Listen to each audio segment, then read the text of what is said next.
Okay, so today we are going to move on to section 10.3. So we're still finding out area, but today we're just going to focus on area of regular polygons. We've been doing area of three-sided figures and four-sided figures. Today it's just going to be any regular polygon. Some essential understanding is shown in this picture above. We've got a 1, 2, 3, 4, 5, 6, a hexagon, a regular hexagon over here. They're pointing out the important parts that are going to be important to us when we're finding the area, and that is the center, the radius, and this new thing called the apothem. The apothem starts at the starts at the center and goes to the side and is the perpendicular distance from the center to the side. It's kind of like the height of this triangle, of this sliver, I guess, of that hexagon. And that's kind of what this essential understanding is pointing out to us. If you would like to read further on that, you can. But the very first example, they're going to ask us, at the right, a portion of a regular octagon, meaning 8 sides, has radii and an apothem drawn. What is the measure of each numbered angle? So we're looking to find the measure of angle 1, 2, and 3. To start off with the measure of angle 1, what I want you to think about is if I started here and I wanted to turn all the way around, that would be a measure of 360 degrees. Now, if I want to break this into a regular octagon, tells me 8 equal slices, I need to divide this by 8. This will help me to find the measure of angle 1, which is 45.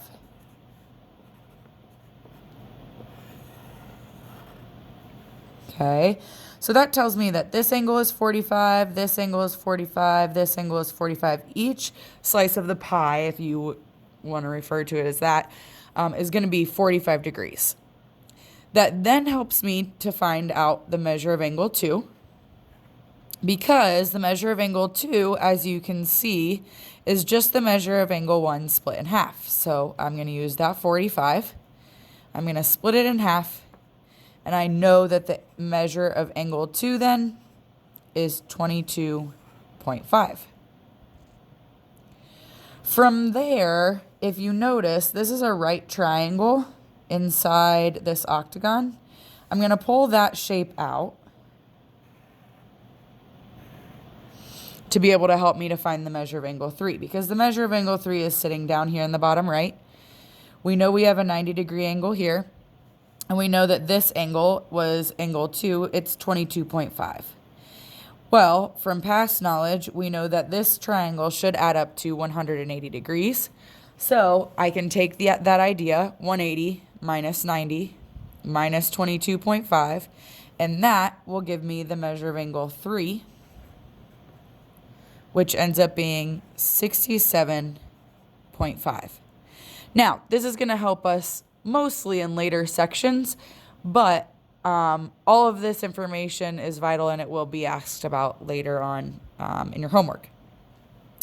Next thing, it's talking about the postulate 10.1. If two figures are congruent, then their areas are equal, which makes sense because congruent means that they're the same, so their areas are also going to be the same.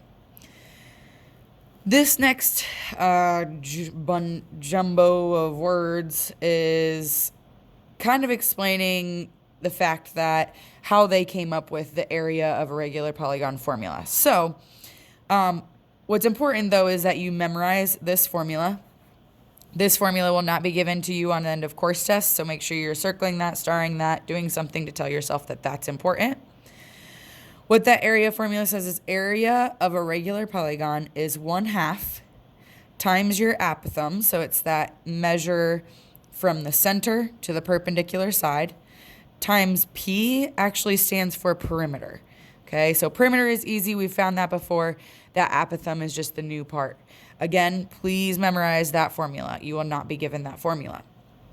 Now, to apply that formula, on the back, example 2 says, what is the area of a regular pentagon? Remember, a pentagon has 5 sides with an 8 centimeter apothem and 11.6 centimeter sides. Well, I know that there's 2 things that I need to find area. The first thing is my apithum, which they gave me, the 8 centimeters. My next thing is going to be perimeter. Well, if they give me the side length and I know how many sides, then I know that this is going to be easy to be able to find perimeter. So I'm first going to find perimeter by doing my 11.6 times how many sides I have, which is 5. Oh. Now, this gives me a perimeter of 58 centimeters. I will use that when I'm setting up my area formula. To set up the area formula, I'm going to do area equals 1/2. I'm going to use my apithum, which is 8. And then I'm going to use my perimeter from over here, which is 58. Again, that's 1/2 my apithum times my perimeter. When I type that in my calculator, I should end up with 232 centimeters squared. Now, part B says if the sides of a regular polygon is reduced to half its length, how does the perimeter of the polygon change? All they're asking about here is the perimeter. So what I'm going to do is I'm going to take my perimeter, I'm going to cut this side in half. 11.6 divided by 2 ends up being 5.8. Well, if it's a pentagon, it still has 5 sides, so I'm going to multiply those together, or you could do 5.8 plus 5.8 plus 5.8 5 times. And that ends up giving me 29. Well, 29 compared to 58, it means that the perimeter, because my side length was cut in half, my perimeter was also cut in half. Perimeter cuts in half. Okay. Last but not least, example 3 says the side of a regular hexagon is 16 feet. What is the area of the hexagon? Round your answer to the nearest square foot.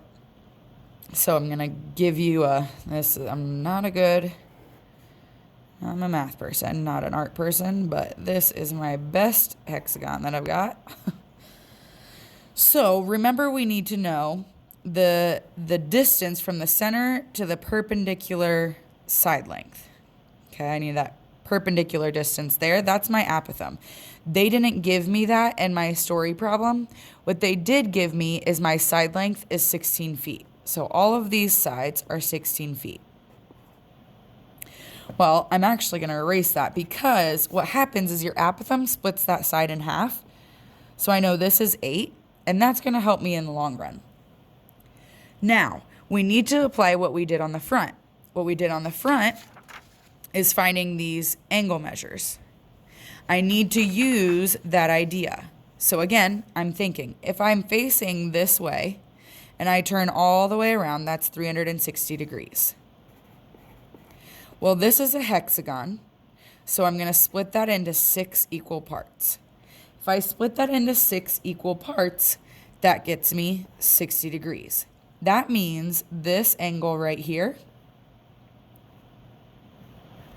is 60 degrees.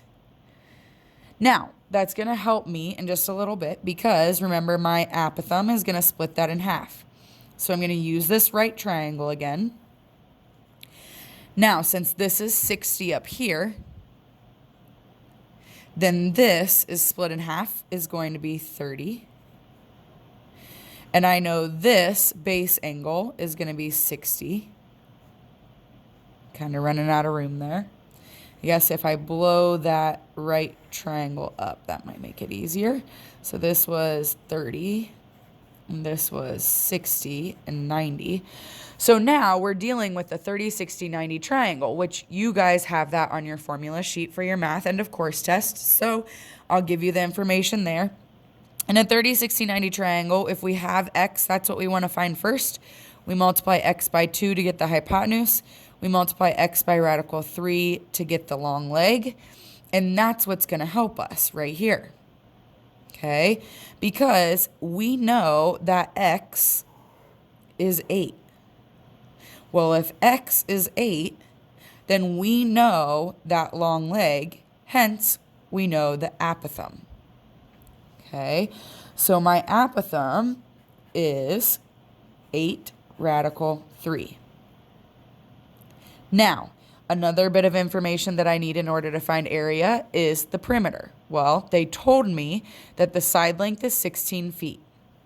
So I need to do perimeter equals 16 times 6, because that's the area of a hexagon. Sorry, that's how many sides a hexagon has. When I do that, I end up with a perimeter of 96. Now, I'm going to use these two bits of information to find my area. So area equals 1/2 my apothem, 8 radical 3, times my perimeter, 96. And if you type this into your calculator, they said to the nearest square foot is what they want their answer in. That's going to be 665 feet squared. Make sure you are getting to work on your homework quietly, and I will see you guys on Tuesday.